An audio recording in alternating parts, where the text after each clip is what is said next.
Good evening. I've recently been lucky enough to receive something through the post, and it's rather special. It's quite cool. Comes in this little bag. It is a Triumph TR7 resin kit. This one by George Turner Models.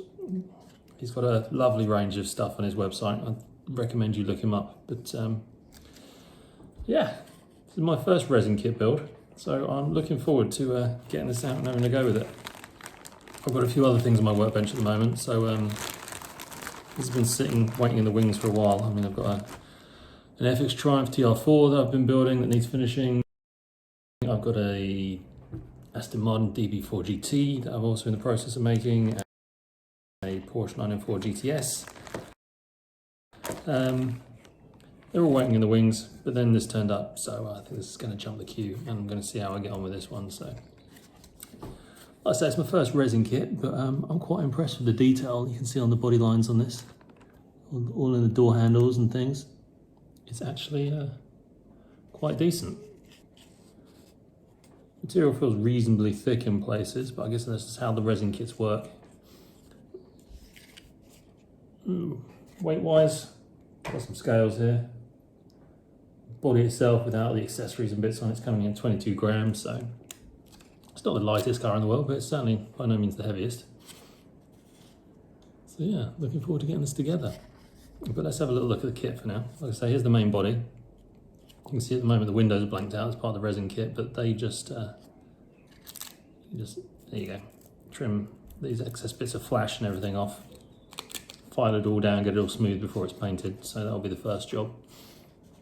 That's the main body shell. It's got mounting posts for the chassis there and everything, and it looks pretty fantastic.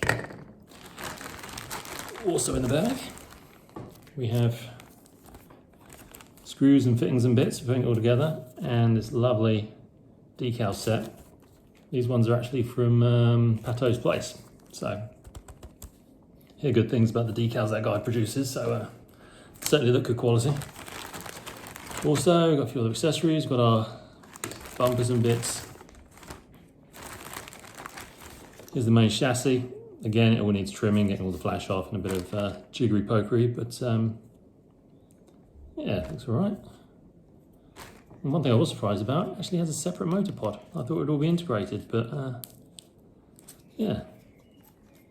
If you look at that, it's for a S-cam motor.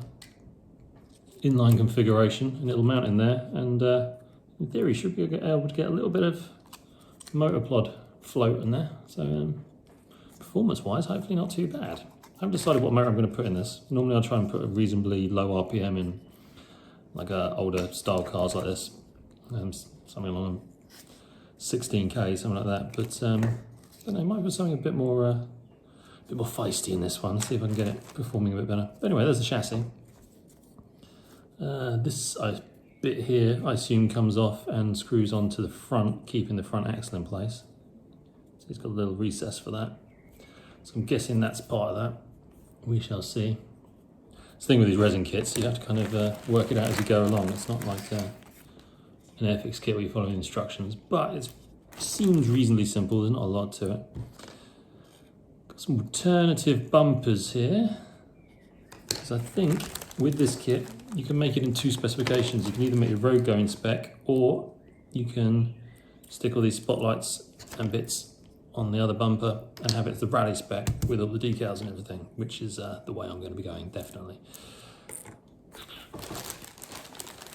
Also in here, got this rather lovely detailed driver, again in resin.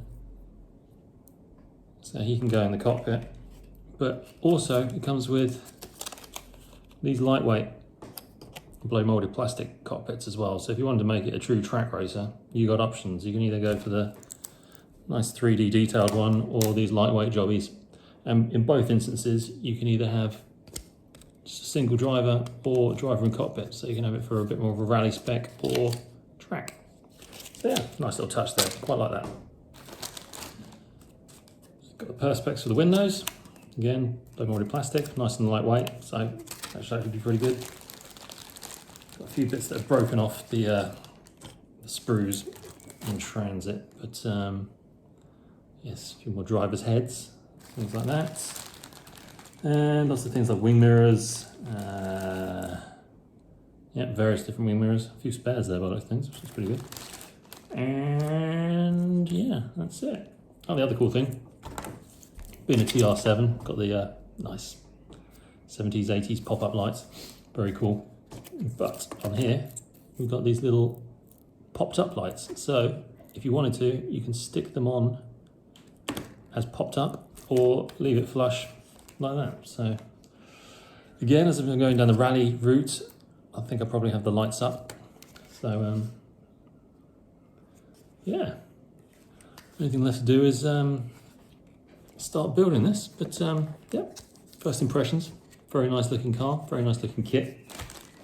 Everything looks pretty straightforward. I can't see there being any problems with this. So I'm gonna spend an evening polishing this up, cleaning up all the little edges and bits of sprue and things, getting it ready for paint, and then we'll get it together and see if we can make ourselves a decent little car.